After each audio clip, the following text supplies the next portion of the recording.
नमस्कार दोस्तों, Bagda publication online classes के यूट्यूब चैनल पर आपका फिर से हार्दिक स्वागत है। दोस्तों, आज मैं आपको ये विशेष टॉपिक बताने जा रहा हूँ। आज अपन बहुब्रीहि और द्विगु समास में जो तुलनात्मक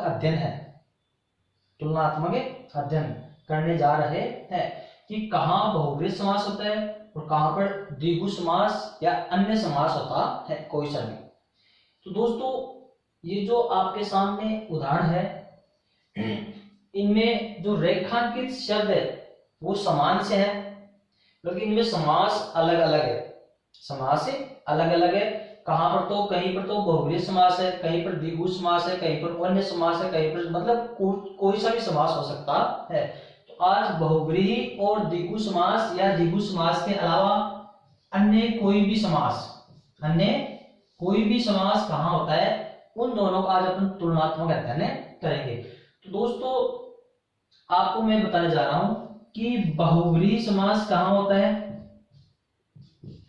और बहुब्रीहि समास को छोड़कर अन्य कोई भी समास कहाँ होता है, ये बताओ। अब इसमें आपका द्विगु समास भी कर, द्विगु, तत्पुरुष, कर्मधारय, अव्ययभाव कोई सा भी हो सकता है बहुब्रीहि समास को छोड़कर। तो बहुब्रीहि समास कहाँ होता है और अन्य कोई भी समास कहाँ होता है। जैसे मान लो आपके सामने उदाहरण है, अगर इन उदाहरण में रेखांकित शब्दों का आपको पता नहीं लगे,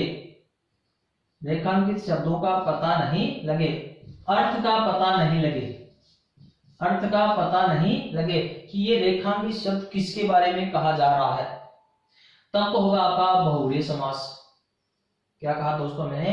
अगर रेखांकित शब्द में आपसे समास पूछ रहा है और रेखांकित शब्द का अर्थ का पता नहीं लगे कि ये रेखांकित शब्द किसके बारे में कहा जा रहा है, तब तो होगा आपका बहुब्रीहि समास।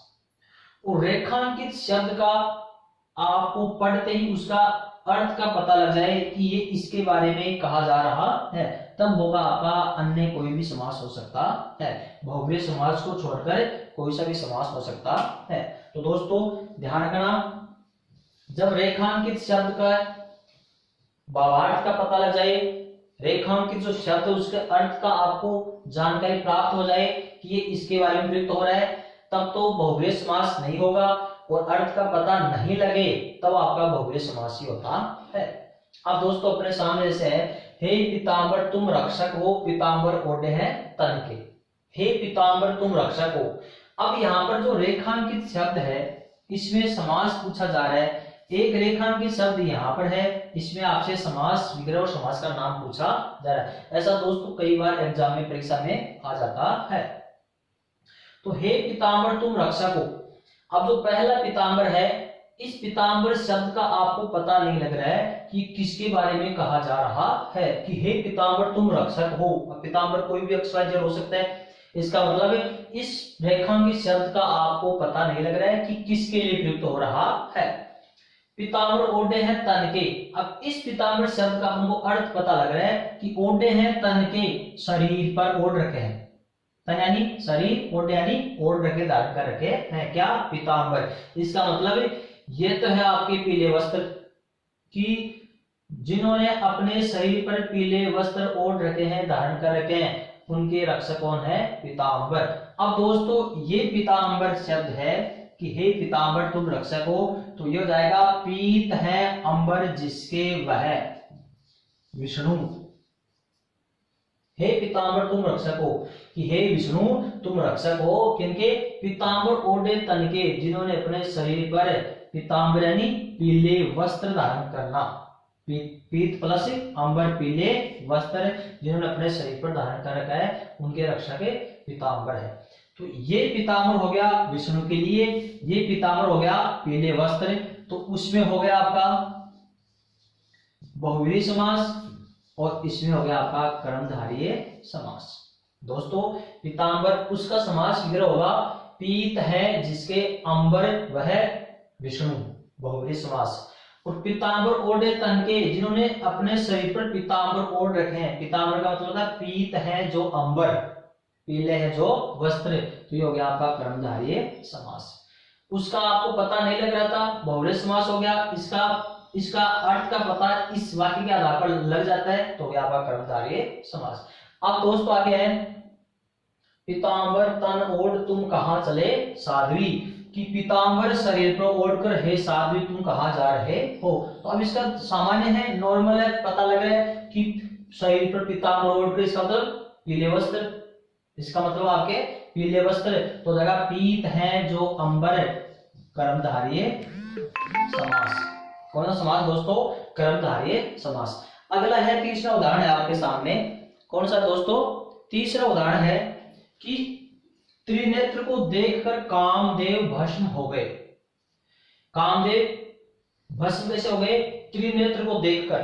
अब यहां पर यह कन्फर्म नहीं कि त्रिनेत्र है कौन, त्रिनेत्र कौन है, त्रिनेत्र शब्द किसके लिए प्रयुक्त हो रहा है। तो त्रिनेत्र का आपको पता नहीं लग रहा, जैसे मान लो आप तो जानते हो कि त्रिनेत्र शिव जी है, बल्कि यहाँ पर त्रिनेत्र शब्द किसके लिए प्रयुक्त हो रहा है ये कंफर्म पता नहीं हो रहा है। तो जब पता नहीं लगे तब बहुव्रीहि समास होगा, और पता लग जाए तब बहुव्रीहि समास के अलावा कोई सा समास भी हो सकता है। तो यहाँ पर त्रिनेत्र को देखकर कामदेव भस्म हो गए। अब ये पता नहीं लग रहा है कि त्रिनेत्र है कौन, तो हो जाएगा बहुव्रीहि समास। तीन है नेत्र जिसके वह कौन, शिव, तो आपका बहुव्रीहि समास। अगला उदाहरण है, शिव के त्रिनेत्र से कामदेव भस्म हो गए। शिव के त्रिनेत्र से कामदेव भस्म हो गए। दोनों उदाहरण सेम है, बल्कि इसमें आपको ये पता लग रहा है कि त्रिनेत्र कौन है, शिव। त्रिनेत्र किसके हैं? शिव जी के। तो इसमें हो जाएगा आपका द्विगु समास। कौन सा हो जाएगा दोस्तों? द्विगु समास। और इसका समास होगा तीन नेत्रों का समूह है, कि शिव जी के जो तीन नेत्र हैं, तीन नेत्रों का समूह है, उनको उनसे कामदेव भस्म हो गए। इसमें द्विगु समास हो गया, इसमें हो गया आपका बहुव्रीहि समास। पार्वती के कोप को शांत करे महेश। महेश कौन है यहाँ पर? शिव। कि पार्वती के कोप यानी क्रोध, कि पार्वती के क्रोध को शिव जी शांत करते हैं, उसको सांत्वना देते हैं। गणेश के धड़ पर, गणेश के धड़ यानी शरीर पर गजानन लगावे रमेश, रमेश यानी विष्णु। तो गणेश के धड़ पर गजानन लगावे रमेश। अब इस गजानन शब्द में आपको समास का नाम और समास वगैरह करना है। तो दोस्तों वैसे गजानन देखते अपन को बहुव्रीहि समास करता है। अगर अकेला गजानन होता तब तो अपन क्या करते, उसको बहुव्रीहि समास करते, बहुव्रीहि समास करते। क्योंकि जब ये सामाजिक शब्द वाक्य में प्रयुक्त हो जाते हैं तब उस वाक्य के आधार पर आपको समास वगैरह समास का नाम बताना होता है। अब यहाँ पर गजानन का समास होगा गज का आनंद। गज का आनंद, हाथी का सिर, तो का के की, इसमें होगा दोस्तों संबंध तत्पुरुष समास। कौन सा होगा दोस्तों? संबंध तत्पुरुष समास। कैसे? कि गणेश के सिर शरीर पर हाथी का आनंद लगा रहे हैं रमेश, विष्णु। तो इस गजानन शब्द में यहाँ पर होगा गज का आनंद संबंध तत्पुरुष है, यहाँ पर बहुव्रीहि समास नहीं हो सकता। अकेला गजानन होता हुआ तब अपन उसको बहुव्रीहि समास कर सकते हैं। गजानन प्रथम वंदनीय देव है, गजानन प्रथम वंदनीय देव है। अब यहाँ पर है कि गज के समान है जिसका आनंद। अब यहाँ पर गजानन शब्द किसके लिए प्रयुक्त हो रहा है? गणेश जी के लिए। तो यहाँ पर हो जाएगा बहुव्रीहि समास, और कौन हो जाएगा? गणेश। अगला है, हे दिगंबर तुम रक्षक हो दिगंबर के। तो देखो, हे दिगंबर तुम रक्षक हो दिगंबर के। अब दोनों रेखांकित शब्द है, इसमें और इसमें आपको समास का नाम और समास वगैरह करना है। तो पहला दिगंबर शब्द किसके लिए प्रयुक्त हो रहा है? दिक् प्लस अंबर, जिसकी दिशाएं ही अंबर है, जिसकी दिशाएं ही अंबर है, वह कौन हो गया? शिव। कौन हो गया? शिव। तुम रक्षक हो, रक्षा करने वाले हो, कि हे शिव जी तुम रक्षक हो दिगंबर के। अब यहाँ पर दिगंबर हो गया आपका जैन संप्रदाय, जैन संप्रदाय, कि हे दिगंबर। अब दोनों का समास भी सेम रहेगा, कि शिव जी के पास भी वस्त्र नहीं है और दिगंबर संप्रदाय के पास वस्त्र नहीं है। तो दिगंबर का समास हुआ दिक ही अंबर है जिसके, जिसकी दिशाएं ही अंबर है। इसका समास करेंगे होगा दिक है जिसके अंबर वह। तो वो तो हो गया आपका शिव, ये हो गया आपका जैन संप्रदाय। बल्कि दोनों में समास कौन सा होगा? आपका बहुव्रीहि समास ही होगा। अब दोस्तों गोपी सह घनश्याम देख, गोपी सह घनश्याम देख, वन मोर हर्षे, उत छाई गठा गगन में घनश्याम बरसे। यहाँ पर गोपियों के साथ में घनश्याम को देखकर जंगल के मोर नाचने लगे। तो यहाँ पर घनश्याम शब्द किसके लिए प्रयुक्त हो रहा है? कृष्ण के लिए। किसके लिए प्रयुक्त हो रहा है? कृष्ण के लिए। तो जाएगा घन के समान है जो श्याम, घन के समान है जो श्याम, ये हो गया आपका बहुव्रीहि समास। और किसके लिए प्रयुक्त हो रहा है? कृष्ण के लिए प्रयुक्त हो रहा है। उत छाई गठा गगन में, और उधर आकाश में गठाई छा गई है, घनश्याम बरसे, काले बादल, काले बादल बरस रहे हैं। तो यहाँ पर हो गए कर्मधारय समास, क्योंकि बादल कैसे हैं? काले, तो कर्मधारय समास हो गया। दोस्तों यहाँ पर है विष्णु के लिए बहुव्रीहि समास, ये कर्मधारय समास। पीतांबर कर्मधारय समास, त्रिनेत्र बहुव्रीहि समास, ये त्रिनेत्र द्विगु समास। यहाँ पर गजानन शब्द है तत्पुरुष, वो संबंध तत्पुरुष होगा, क्योंकि गज का आनंद हाथी का सिर गणेश के सिर पर लगा रहे हैं।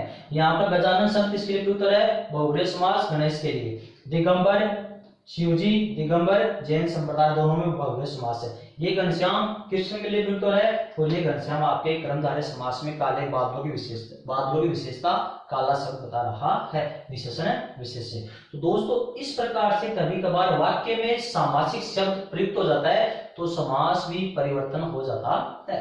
फिर उस सामासिक शब्द में आपको समास वाक्य के आधार पर ही बताना होता है। अगर बार त्रिनेत्र अकेला होता तो अपना बहुव्रीहि समास ही करते, तीन है नेत्र जिसके वह शिव। अब इसमें त्रिनेत्र शब्द प्रयुक्त हो रहा है वाक्य में, अब यहाँ पर द्विगु समास हो गया है, क्योंकि वो वाक्य के आधार पर उसका समास बताना होता है। तो ये हो गया आपका बहुव्रीहि और अन्य समासों में अंतर।